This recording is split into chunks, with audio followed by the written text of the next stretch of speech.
In Atlanta, former MC Shy-D co-conspirator DJ Smurf changed his identity to Mr. Collie Park, and Mr. Collie Park still updating hip-hop from Miami bass.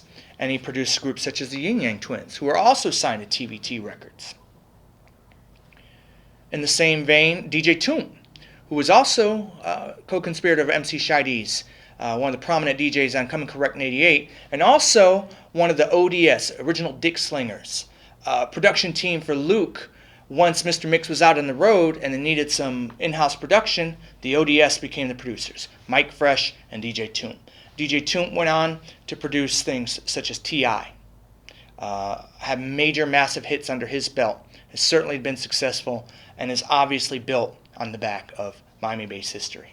So we tip our hats to these top 40 producers today who've made it for themselves and have bridged the old school and the new school in a beautiful way. Now clearly Miami bass should have been a forgotten genre, but it wasn't. First and foremost, Missy Elliott, when she released Lose Control. Make no mistake, that is a Miami bass record. And maybe she wholeheartedly was tributing us. Not that I've heard directly her feelings on it, but it certainly was an honor. Whereas we're honored with that one, there's the flip side of it. Which, in addition to Missy Elliott, the flip side of it is will.i.am and the Black Eyed Peas.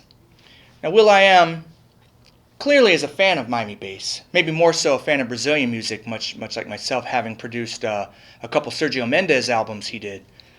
But with Fergalicious, he made a very strong tribute to Miami bass that hit a little too close to home for some of us by sampling Give It All You Got by Afro-Rican, Derek Raming. Mixed opinions on that. Some people feel it's a problem. Some people feel it's still a generous tribute. But either way, if will.i.am is a fan of Miami bass, I will again tip my hat to him and say thank you. We're glad that we were at least noticed and honored. Now in 2006, the Miami bass history movement comes to a head.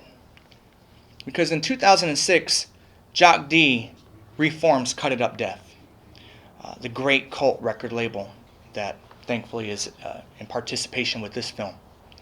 And at Cut It Up Death, they pick up where they left off, releasing music by Chaos, also Breezy Beat MC, who was long overdue for rediscovery, but also signing a new group, Sound Chasers, who truly, deeply understand our history and have built on it and contemporized it and showed a new school audience that it's not enough just to say old school. You have to honor old school. And Sound Chasers have been the ones to do that.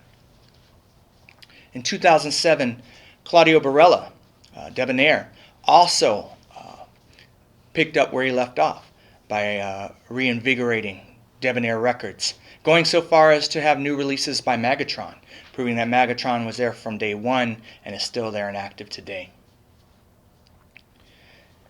Now, Slip and Slide Records originally was one of the labels that Pitbull started off on. And TVT Records was the label that was turning Pitbull into an international superstar. And when TVT Records decided to release some music of Pitbull's that was originally recorded for Slip and Slide Records, this changed the industry. The label was sued. TVT was sued for $9 million by Slip and Slide, effectively putting TVT out of business.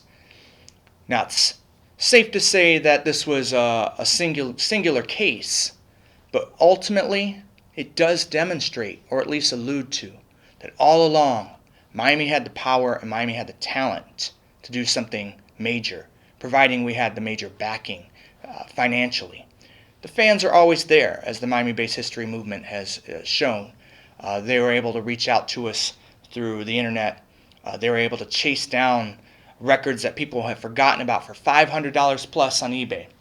So the fans were always there, and the power was always within Miami, and we now have that opportunity.